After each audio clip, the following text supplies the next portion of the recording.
তারপর আমি তাকে জিজ্ঞেস করলাম যে আমার এত চাওয়ার পরও তুমি কেন আমায় ভালোবাসলে না। জবাবে পেলাম হাজারটা মিথ্যা আর কত শত অজুহাত। আমি তার সেই অজুহাতগুলোকে সত্যি ভাবলাম, তার সব কথা শুনলাম, তার চাওয়াকে রেসপেক্ট করলাম। কিন্তু সত্যি তো এটা ছিল যে সে অন্য কাউকে ভালোবাসতো।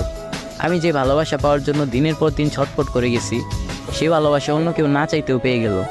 জানি না আমার মাঝে কী কমতি ছিল।